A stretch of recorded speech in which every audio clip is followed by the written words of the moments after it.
أعوذ بالله من الشيطان الرجيم. بسم الله الرحمن الرحيم. إن الحمد لله نحمده ونستعينه ونستغفره ونعوذ بالله من شرور أنفسنا وسيئات أعمالنا. من يهده الله فلا مضل له ومن يضلل فلا هادي له. وأشهد أن لا إله إلا الله وحده لا شريك له وأشهد أن محمدا عبده ورسوله.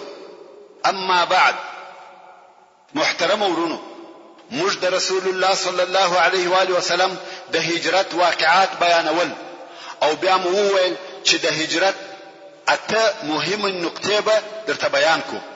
چې اوله نقطه دا و، هغه ښکاره شی چې موږ ته د رسول الله صلی الله علیه و آله وسلم د هجرت څخه را معلومیږي، هغه دا چې رسول الله صلی الله علیه و آله وسلم د ټولو اصحاب کرامو د جملې څخه حضرت ابوبکر صدیق رضی الله تعالی عنہ اختیار کړي چې په دې سفر کې د رسول الله صلی الله علیه و آله وسلم ملګری وي. نو علماء کرام د دې څخه د رسول الله صلی الله علیه و آله وسلم د ابوبکر صدیق رضی الله تعالی عنہ سره د محبت اندازه را باسي چې دی رضی الله تعالی عنہ تر ټولو اصحابو ورسول الله صلی الله علیه و آله وسلم ته ورنږدې وو، او پس له رسول الله صلی الله علیه و آله وسلم څخه هم دی رضی الله تعالی عنہ د خلافت ور او لایق وو. چې دغه مفهوم تایید او تاکید بیا په ورسته کې نور ډیر شیان کوي.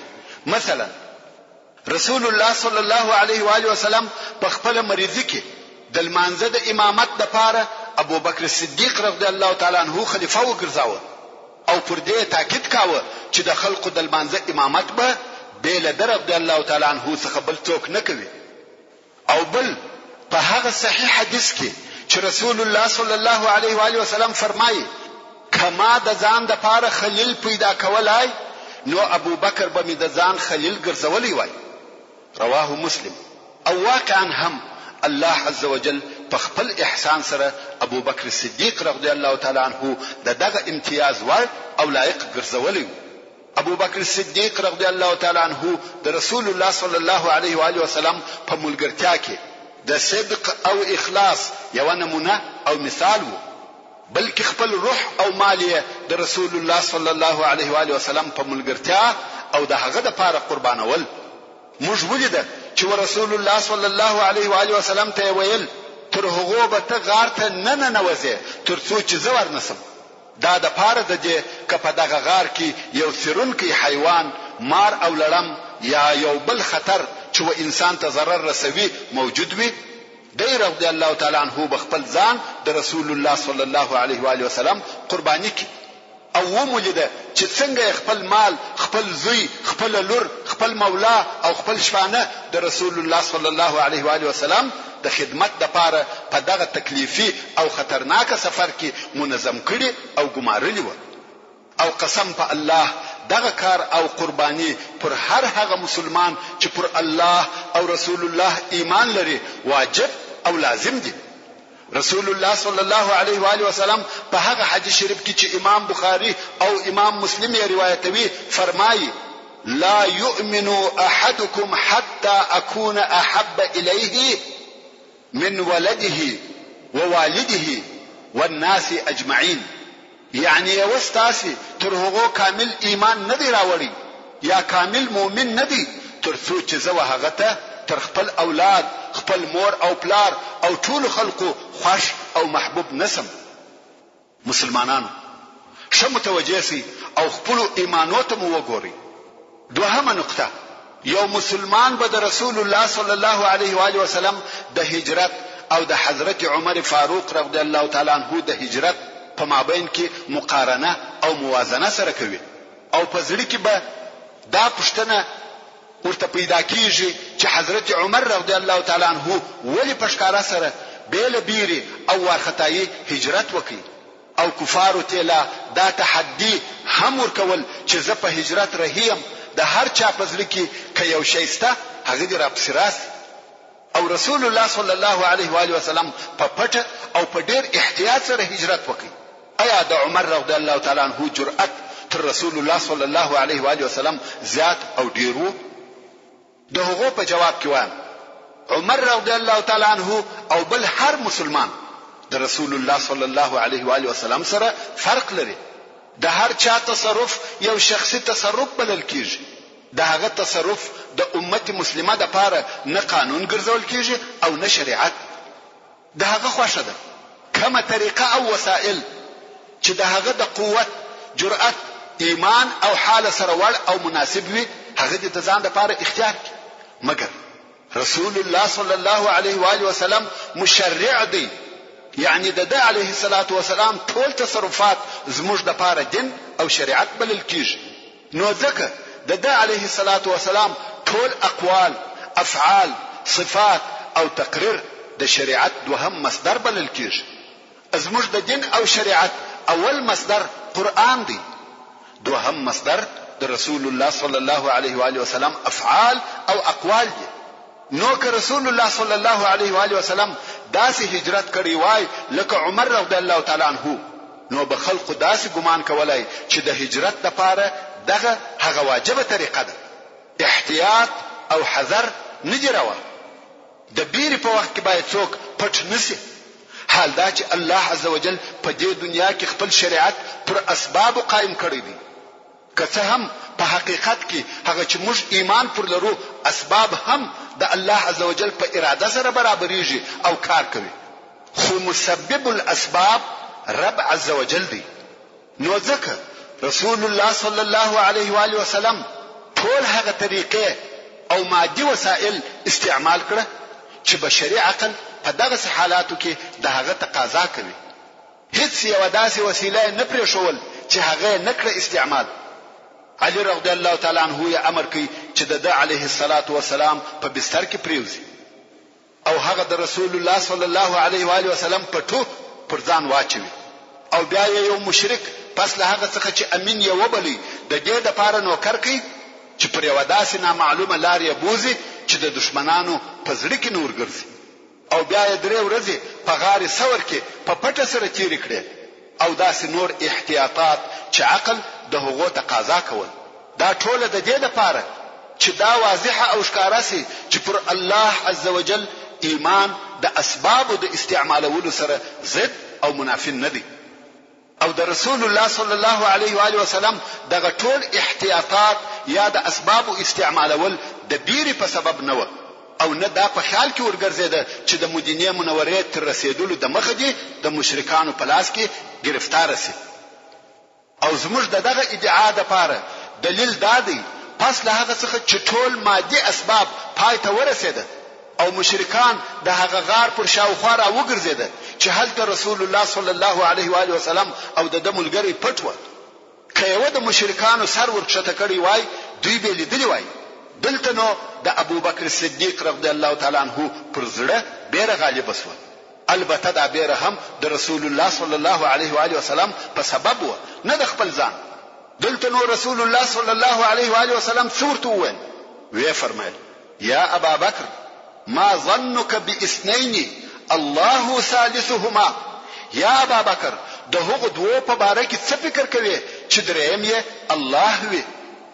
کله یو چا اعتماد پر هغه اسباب او احتیاطات وي چې د برابر کړی دي په دغه حال کې یو څه بیره ورته پیښیږي، نو دا معلومه خبره ده چې دغه ټول احتیاطات او د اسباب استعمالول رسول الله صلی الله علیه و آله وسلم د دې لپاره وکړه چې دا یې هغه د شریعت او قانون جوړولو وظیفه ادا کړه او پس له دغه احتیاطات او اسباب یې زړه په الله پورې تړلی وو او د هغه رب پر ساتنه او توفیق توکل او اعتماد وو. دا د پاره د دې چې مسلمانان په دې پوسي چې په هر کار کې باید اعتماد پر الله عز وجل وي. مګر هو دغه اعتماد د دې سره ضد او منافی نه دی چې د هغه اسباب څخه هم کار واخیستل سي کوم چې الله عز وجل په دې کون کې اسباب ګرځولي دي. او یو بل ښکاره او روښانه دلیل چې موږ پر دغه موضوع وایو د رسول الله صلی الله علیه و آله وسلم هغه حالت دی کوم وخت چې سراقه پسې ورسېدی او د علیه الصلاة والسلام د وجلو اراده درلوده. که واقعا هم پر رسول الله صلی الله علیه و آله وسلم کې بیره وای او دغه احتیاطات یې د بیرې په واسطه سره وای، نو اوس په دغه حال کې چې دشمن په سور ورسېدی یو څه بیره ورته پیښه شوی وای، مګر رسول الله صلی الله علیه و آله وسلم د بیرې هیڅ احساس نکاوه، بلکې په خپل قرآن ویلو او د خپل رب سره په مناجات مشغوله و. ځکه د علیه الصلاة والسلام دا یقین وو چې هغه الله چې دی علیه الصلاة والسلام په هجرت سره امر کړی دی هغه د دشمنانو او د هغو د شر څخه ساتي. درېمه نقطه دا چې رسول الله صلی الله علیه و آله وسلم حضرت علی رضی الله تعالی عنہ د دې لپاره په مکه مکرمه کې پریښاوه چې هغه امانتونه وخپل خاوندانو ته ورسوي کم چې د رسول الله صلی الله علیه و آله وسلم سره پراته و. دا یو ښکاره دلالت پر هغه عجیب تناقض کوي چې مشرکانو د رسول الله صلی الله علیه و آله وسلم په باره کې درلودي. په داسې حال کې چې دوی د رسول الله صلی الله علیه و آله وسلم تصدیق نکاوه، د درواغو، سحر او جنون تهمتونه پر ویل. د بل طرفه دوی پر خپل شاوخوا تر د علیه الصلاة والسلام بل صادقه او امین نسوای پیدا کولای چې خپل امانتونه ورسره کشیږي، نو یې خپل مالونه او قیمتي شیان بل رسول الله صلی الله علیه و آله وسلم د بل چا سره نه ایښول، چې دا پر دې دلالت کوي چې د دې کفر د شک په سبب نو چې دوی د رسول الله صلی الله علیه و آله وسلم پر صدق او رښتیا ویلو درلودي، بلکې د دوی انکار او کفر د دوی د تکبر او حق تر پښو لاندې کولو په سبب دوی پر خپل ریاست بیریدل، نو یې د رسول الله صلی الله علیه و آله وسلم د متابعت څخه سرکشي کول.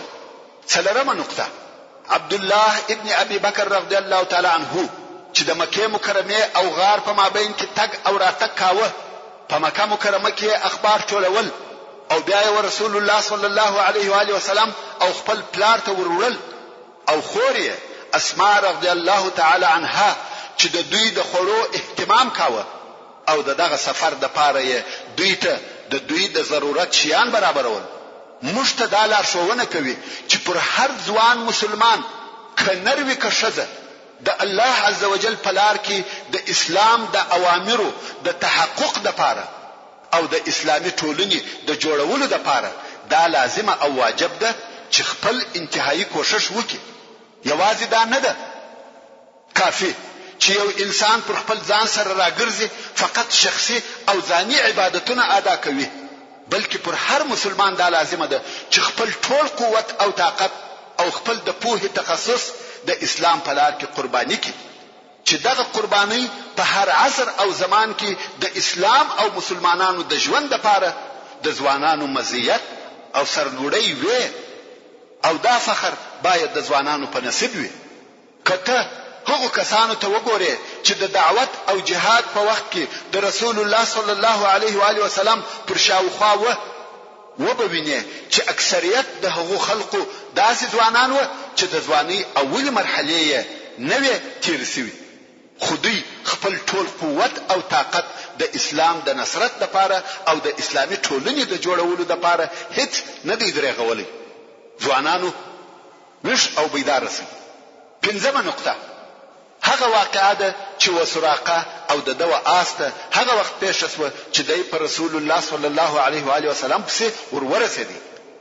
موږ باید پوسو چې دا د رسول الله صلی الله علیه و آله وسلم د خارق العاده هغه معجزو څخه ده چې د حدیث امامانو د هغه پر صحت او را نقلولو اتفاق کړی دی، چې د هغه په مقدمه کې امام بخاری او امام مسلم دي. نو دا معجزه هم د رسول الله صلی الله علیه و آله وسلم و نور معجزوته ورزیاته.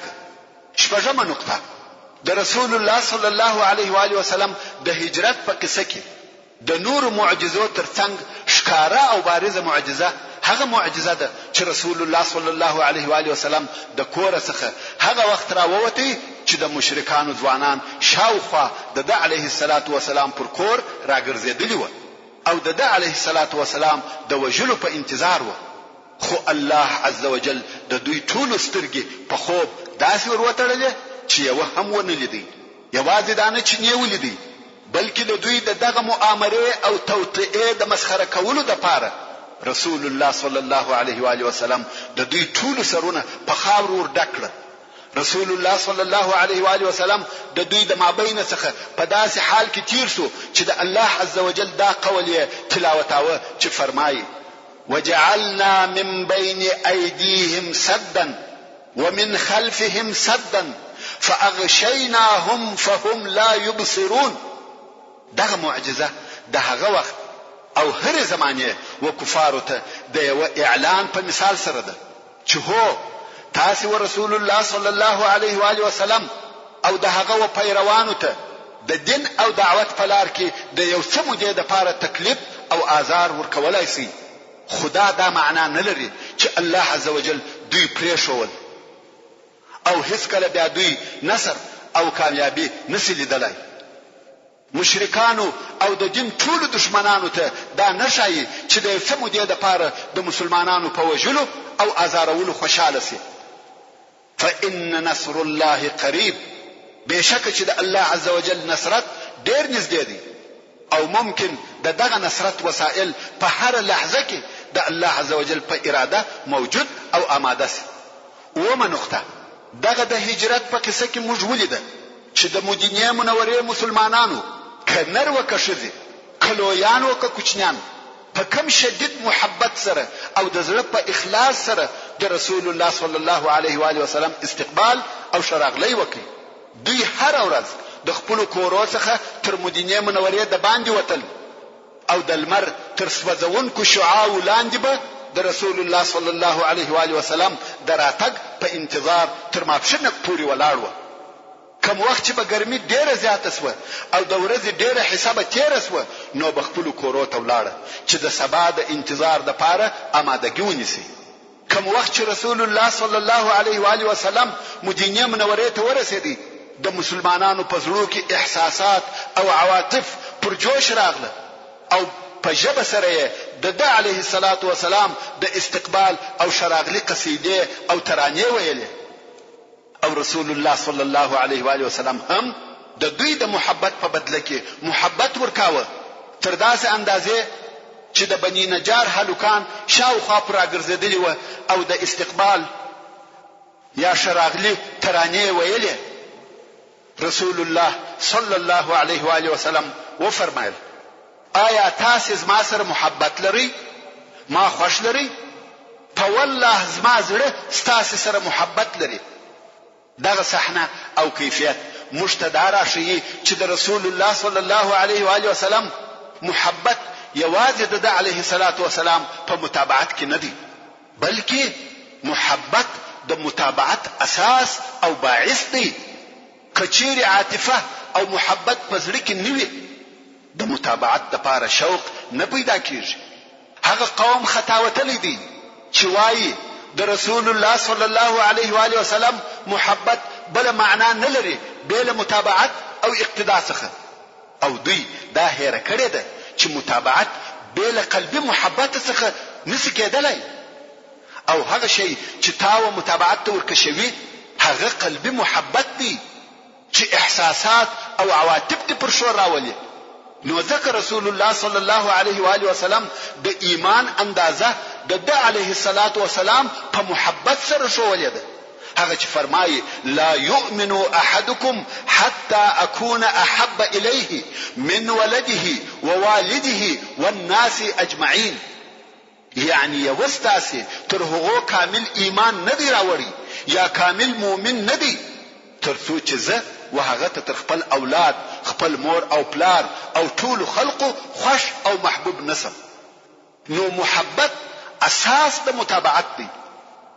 اتمه نقطه کوم وخت چې رسول الله صلی الله علیه و آله وسلم د ابو ایوب انصاری رضی الله تعالی عنہ په کور کې وو مشته د هغه محبت چې صحابه کرامو د رسول الله صلی الله علیه و آله وسلم سره درلودي یو بل شکل راښکاره او هغه شی چې د هغه محبت څخه دلته زموږ مقصد دی هغه د ابو ایوب او د هغه د شذې هغه تبرک دی چې د رسول الله صلی الله علیه و آله وسلم د خورلو په لوشي کې چې د رسول الله صلی الله علیه و آله وسلم څخه براورسو د هغه علیه الصلاۃ والسلام د ګوتو په ځایو پسې به د تبرک دپاره ګرځېده.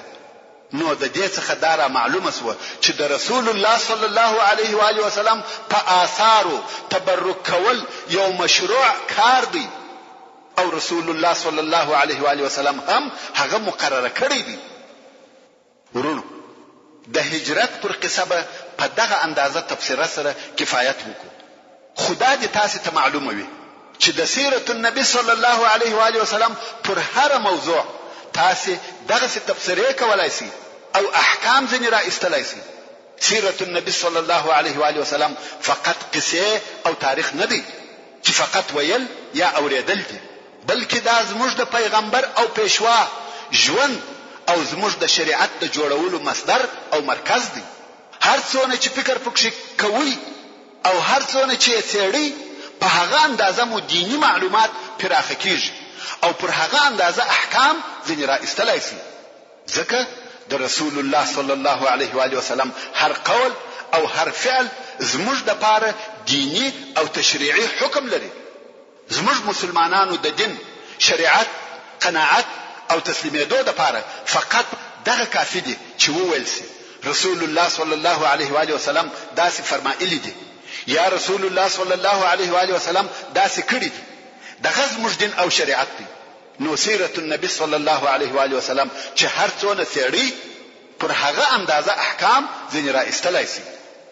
ورونو تر دغه ځایه موږ د رسول الله صلی الله علیه و آله وسلم د رسالت اولنی 14 کاله چې د مکې مکرمې ژوند یا دوره ورته ویل کیږي پای ته ورساوه او اوس د مدینې منورې په ژوند یا دوره شروع کوو. وبالله التوفیق. او پر راتلونکي بحث کې به د رسول الله صلی الله علیه و آله وسلم د مدینې منورې د ژوند حالات مطالعه کوي یا واوري. وما توفیقي الا بالله وهو السميع العليم. د مدینې منورې ژوند محترم ورونو ممکن د مدینې منورې ژوند او زمانه و درو مرحلو ته تقسیم کو. اوله مرحله دا هغه مرحله ده چې په هغه کې فتنه او مشکلات و. په دغه مرحله کې د داخله څخه مشکلات و او د خارجه څخه د اسلام د دشمنانو حمله وي چې دغه مرحله د حدیبیه تر صلح پورې دوام وکړي او دا صلح د هجرت د شپږم کال د ذوالقعده په میاشت کې و. دوهمه مرحله دا هغه مرحله ده چې د مشرکانو د مشرانو سره د نه تعارض یا جنگ نه کولو فیصله وسوه چې دغه مرحله ته مرحله الهدنه ویل کیږي او دا مرحله د هجرت د اتم کال د روژې په میاشت کې د مکې مکرمې په فتح سره پای ته ورسېده او په دغه مرحله کې د شاوخوا پاچاهان و اسلام ته دعوت وه. درېمه مرحله هغه مرحله ده چې په ډلو ډلو خلق د الله عز وجل و دین او اسلام ته داخليده. قبائل او اقوام په دسته جمعي او د ډلو پر شکل و مدینه منورې ته د اسلام راوړلو د پاره راتله او په اسلام مشرفه کېده چې دې مرحله د رسول الله صلی الله علیه و آله وسلم تر رحلت پورې دوام وکړي چې دغه رحلت د هجرت په 11 کال او د ربيع الاول په میاشت کې پیښ شو. اوس راسي د مدینه منورې د ژوند اوله مرحله وڅېړو. دا هغه مرحله ده چې د هجرت په شروع کې د رسول الله صلی الله علیه و آله وسلم او مسلمانانو د پاره نوې ژوند شروع کیږي. د هجرت څخه یوازې دا مقصد نه و چې مسلمانان د تکالیفو او آزارو مشکلاتو او پسخندو څخه ځان خلاص کړي، بلکې هجرت د رسول الله صلی الله علیه و آله وسلم او مسلمانانو د پاره دا موقع هم ورکړه چې د یو امن او امان په شار کې یو نوې ټولنه جوړه کړي. نو ځکه پر هر قدرت لرونکي مسلمان دا فرض و چې دغه نوې ټولنې او نوې وطن په آبادولو او جوړولو کې حصہ واخلي او خپل ټول وس او توان دغه مقصد د حاصلولو لپاره وشندي. او په دې کې هیڅ شک نشته چې رسول الله صلی الله علیه و آله وسلم دغه ټولنې د جوړولو لپاره امام او قائد لارښوونکی او هادي دی او بلا منازعه او اختلاف دغه کارو مشري د رسول الله صلی الله علیه و آله وسلم و. هغه قومونه چې په مدینه منوره کې اوسېده او د رسول الله صلی الله علیه و آله وسلم ورسره معامله و پر درې قسمه و چې د هر قوم حالت نسبت د هغه بل قوم و حال ته ډیر واضح فرق او مختلف شکل درلودي او رسول الله صلی الله علیه و آله وسلم د هر قوم یا هر ډلې د پاره خاص مسائل درلوده چې د هغه بل قوم او ډلې د مسائلو څخه مختلف او بل شان و او دغه درې قسمه ډلې داسې وي. اول د رسول الله صلی الله علیه و آله وسلم هغه غوره او مکرم پاک او صالحه اصحاب رضی الله تعالی عنهم اجمعین. دوهم هغه مشرکان چې تر اوسه ایمان نور راوړي او دوی د مدینه منورې د اصلي قبایلو غړي او افراد و بلکې ځینې مشران هم و. دریم يهود چې يهود بیا په خپل درې قبیله و. اول هغه مسائل چې رسول الله صلی الله علیه و آله وسلم د خپل اصحابو په سبب د هغو سره مواجه او مخامخ وو هغه دا چې د مدینه منورې د ژوند کیفیت په تمامه معنا د هغه کیفیت او حالت څخه مخالف وو چې دوی په مکه مکرمه کې درلودي. مهاجر مسلمانان چې په مکه مکرمه کې وو که څه هم دوی یوې کلمې سره را جمع کول او د ټولو هدف یو وو مګر دوی په مختلفو کورو کې سره پاشلي وو، مظلومه وو، ذلیله وو، شړل سوي وو. دوی د هیڅ شي قدرت نه درلودي. امر او حکم د دوی د دین د دشمنانو په لاس کې وو. نو دغه مسلمانانو نسوای کولای چې یو نوې اسلامي ټولنه په هغه ماده او شرایطو سره جوړه کړي چې هر انساني ټولنه ضرورت ورته لري. نو ځکه موږ وینو کم قرآنی سورتونه چې په مکه مکرمه کې نازل شوي دي فقط د اسلام مبادی یا هغه اولنی شیان بیانوي او داسې اسلامي اوامر یا قوانین پکښې دي چې هر فرد یې په انفرادي ډول سره عملي کولای شي. په هغه اوامرو کې شو او د خیر وکارو ته خلق هڅول کیږي. مسلمانان په شو اخلاق او امر کیږي. د رذائل او کشتو کارو څخه منع کیږي. مګر په مدینه منوره کې د اول ورځ څخه د مسلمانانو حکم د دوی په خپل لاس کې وو او هیڅ پر دوی حکم او تسلط نه درلودي. نو اوس و دوی ته دا موقع برابر شو چې د تمدن او آبادی په کارو مشغول شي. د معیشت او اقتصاد، د حکومت او سیاست په کارو مشغول شي. جنگ او صلح ته متوجه شي. د حلال او حرام، عبادت او اخلاق او داسې نور دینی او دنیوي مسائل په پراخه اندازه زده او عملي کړي. دوی ته اوس موقع مساعده شو چې یو نوې اسلامي داسې ټولنه جوړه کړي چې د ژوند په ټولو امورو او مرحلو کې د جاهلیت د ټولنې سره فرق ولري بلکې په ټوله عالم انساني کې تر هرې ټولنې ښه او بهتره وي. او دغه د دوی ټولنه د دوی اخلاق او معاملات د اسلامي دعوت لپاره یو ښه مثال او نمونه وي. هغه څه ټولنه جوړه کړي چې دوی د هغې د جوړولو لپاره لس کاله په مکه مکرمه کې قسم قسم عذابونه او تکلیفونه ګاللي وو.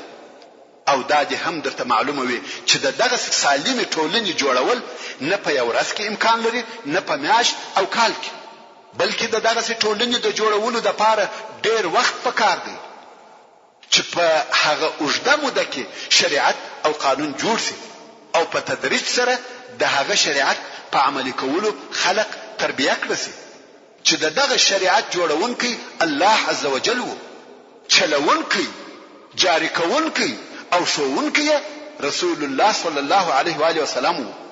جوړونکی الله دی، چلونکی، جاری کوونکی او شوونکی رسول الله صلی الله علیه و آله وسلم دی. او صحابه کرامو رضی الله تعالی عنهم اجمعین هم دغه شریعت او قانون په پراخه زړه سره قبلاوه. د هغه احکام یې پر خپل ځانو عملي کول. د دغه مؤمنانو په باره کې الله عزوجل د سوره انفال په 2 نمبر آیات کې فرمایي: واذا تليت عليهم آیاته زادتهم ایمانا.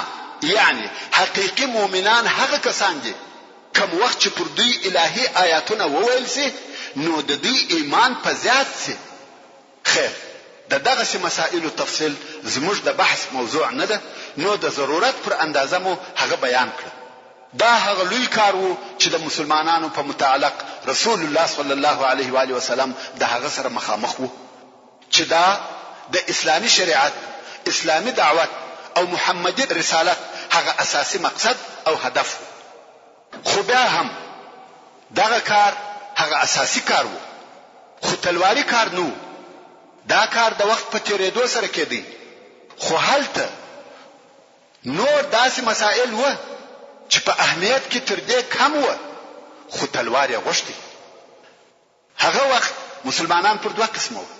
یو قسم یې په خپل مځکه، خپل کورو او د خپل مالو سره وو، بل هیڅ پریشانی نه درلوده بل هغه څخه چې یو سړی په خپل کور کې د معیشت لپاره غواړي، چې دا د انصارو ډله وه.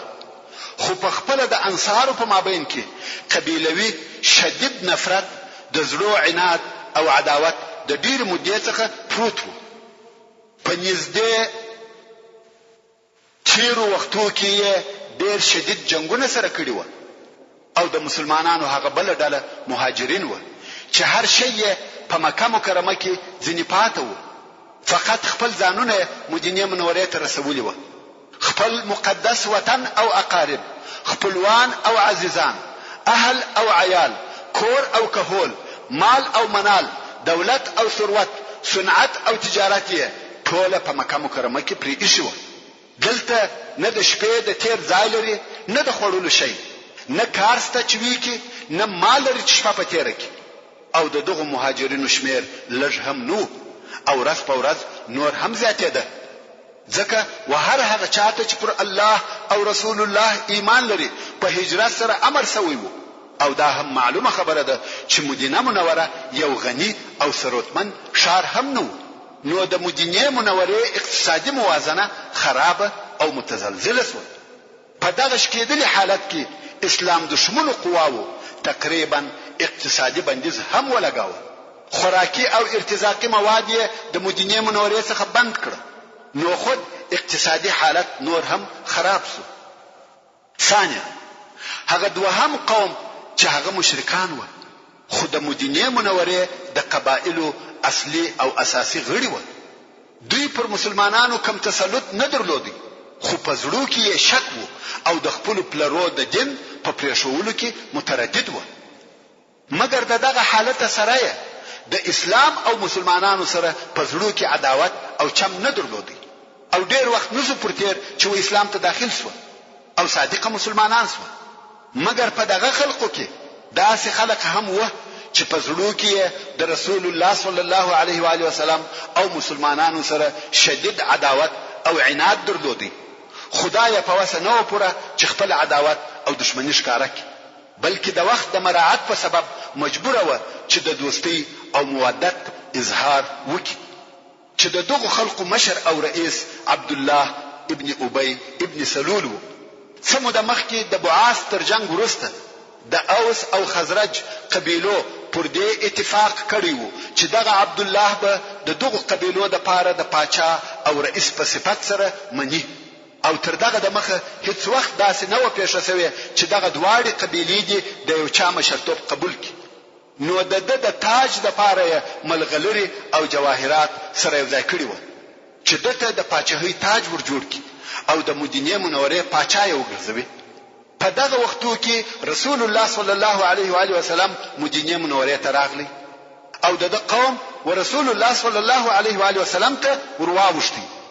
نو د په ګمان چې رسول الله صلی الله علیه و آله وسلم د پاچاهۍ د څخه واخیسته، نو خود پزړی کې د رسول الله صلی الله علیه و آله وسلم سره ډیر شدید عداوت درلودي. او کم وخت چې ولیده چې حالات داسې سوه چې ودته پر شرک پاتې کېده نفع نور رسوي او د دنیوي ګټو څخه محرومه پاتې کیږي، نو د بدر تر غزا وروسته په ظاهره مسلمان شو، مګر په زړه کې هغه کافر وو. هر وخت چې به د رسول الله صلی الله علیه و آله وسلم او مسلمانانو د آزارولو او تاوان رسولو موقع په لاس ورغله، خامخا به هغه کار کاوه. او د هغه نور ملګری چې د په پاچاهۍ کې به وزیران او رئیسان وای، او اوس د رسول الله صلی الله علیه و آله وسلم پر اتک سره هغه هم دغه منصبو څخه محروم شو. هغه هم د سره د شیطانی نقشو او د سیسو په عملي کولو کې کومک کاوه. او ډیر ځله به د مسلمانانو نوی ځوانان او ضعیف العقل کسان د خپل د سیسو د عملي کولو لپاره د لاس آله ګرځول. ثالثا یا درېمه ډله چې هلته موجوده و هغه يهود و. دا هغه يهود و چې د رومان د ظلم څخه و حجاز ته راغلي و. که څه هم دوی په اصل کې عبرانیین و، خو پس له هغه څخه چې حجاز ته راغله په ژبه، په لباس، په عاداتو او اصطلاحاتو د عربو سوه. حتی د قبیلو او افراد نمونه هم عربي کړه. د عربو سره د ښځو د طرفه دوستي هم وکړي. خو پر دغه ټولو سربیره یې هغه خپل ذاتی جنسیت یا قومیت هم وساتي. په عربو هیڅ نسوه ګټ، بلکې په خپل اسرائیلی او يهودي جنسیت یې فخر هم کاوه. او عرب به ډیر سپک او خوار بلل، تر داسې اندازې چې عرب به امیین بلل، یعنی وحشان او بیعقلان، پست او ارازل.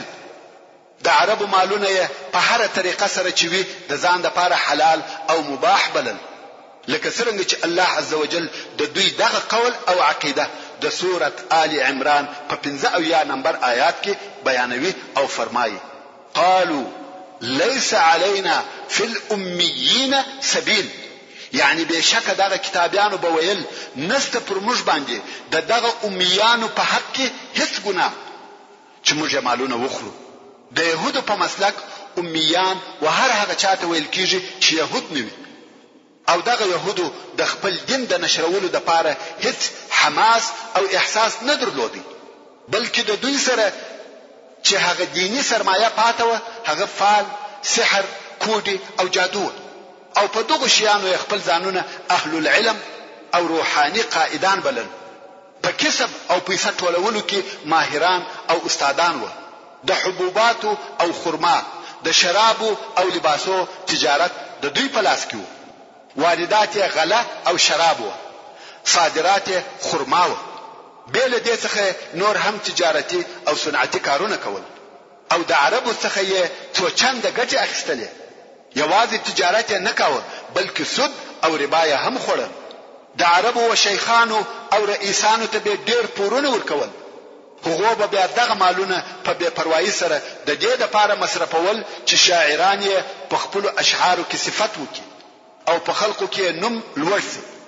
خو چې بیا به د يهودو پورونه نسوای ادا کولای، نو به خپل زراعتي مځکې او باغونه پر هغو ګرو کړه. څو کاله به نو تیر سوي چې دغه مځکې او باغونه به د يهودو سو. يهود د چمو او د سیسو، د فساد او شیطانتو خاوندان و. د عربي او همسایه قبیلو په مابین کې به فساد او شیطانت جوړ کړي.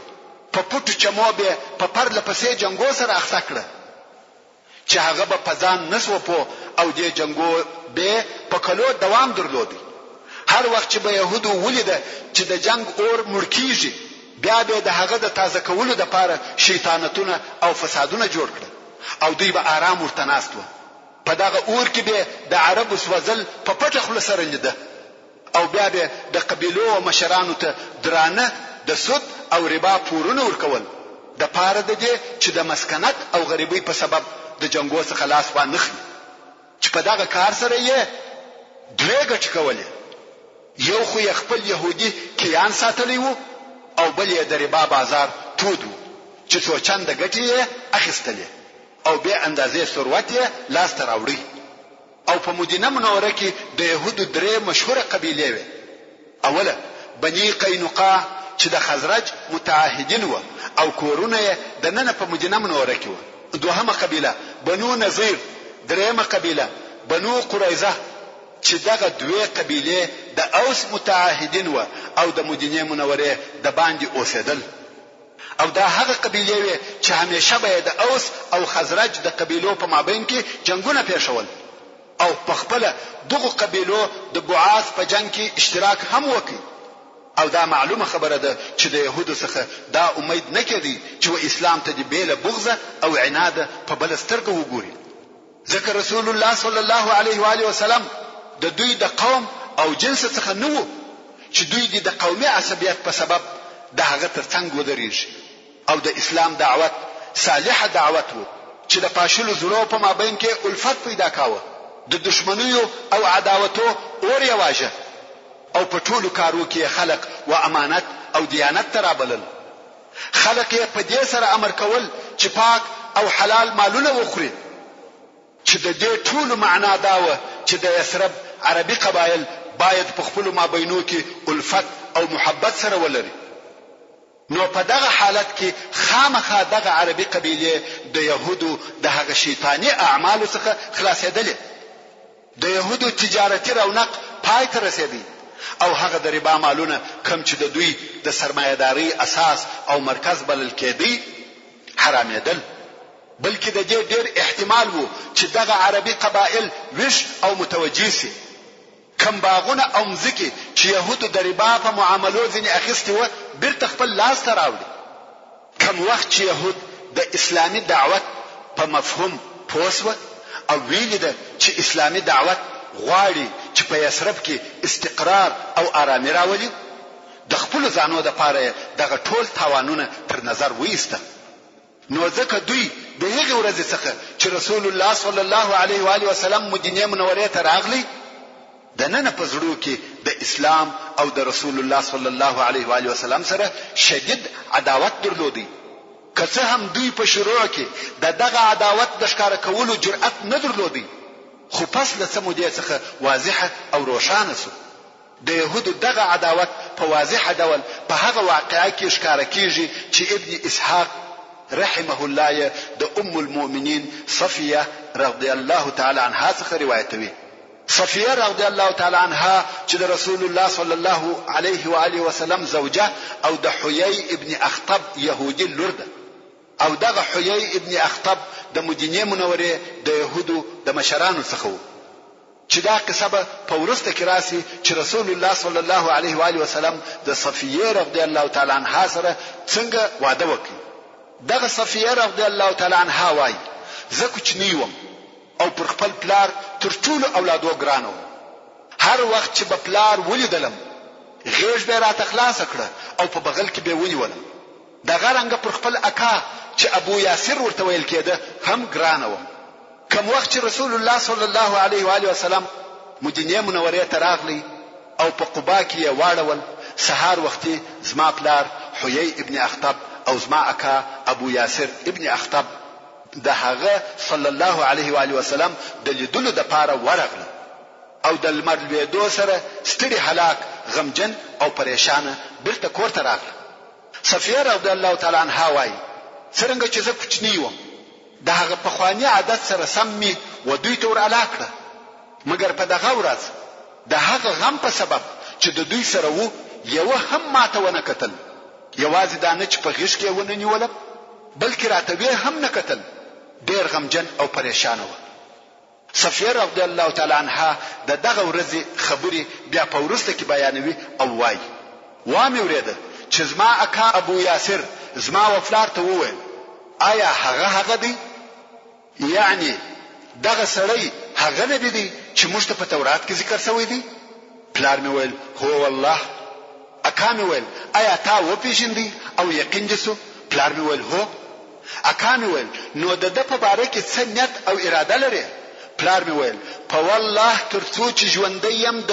دشمنی او عداوت وکوم سبحان الله د يهودو دغه حال دی په حق پوهیږي او حق ور معلوم سو مګر پر دغه واقعیت سربېره د حق سره عناد او عداوت کوي دا د يهودو خوی او عادت دی د نن ورځې يهود هم هغه يهود دي او هغه عداوت نه پوهیږم چې جاهل او بے خبره مسلمانان څنګه پر هغو اعتماد کوي د يهودو دغه عداوت او خیانت یو بل شاهد د عبد الله ابن سلام رضی الله تعالی عنه هغه قصه ده چې امام بخاری روایتوي عبد الله ابن سلام د مدینه منوره د يهودو د لوی علماو او احبار څخه و دی وایي زه د خپل خاله سره ناستم خبر راغلی چې محمد صلی الله علیه و آله وسلم مدینه منوره ته راورسېدی د په لوړ اواز سره تکبیر ووایه الله اکبر خاله په تعجب کې شو چې عبد الله څنګه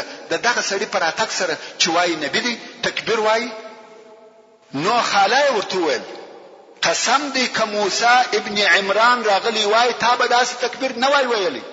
عبد الله ابن سلام رضی الله تعالی عنہ ورته وویل خاله دغه سړی او موسی ورونه دي، هغه نبی وو او دی هم نبی دی. خاله ورته وویل ستا پر حال دی افسوس وي، ته څنګه وایې چې دا سړی نبی دی؟ عبد الله ابن سلام رضی الله تعالی عنہ ورته وویل هغه ټول علامې چې د نبی آخر زمان په باره کې په تورات کې ذکر شوی دي هغه ټول په دې کې موجود دي. محترم ورونو، زموږ د بحث پاتې حسابه ان شاء الله تعالی پراتونکو کې واوري. سبحان ربك رب العزة عما يصفون وسلام على المرسلين والحمد لله رب العالمين.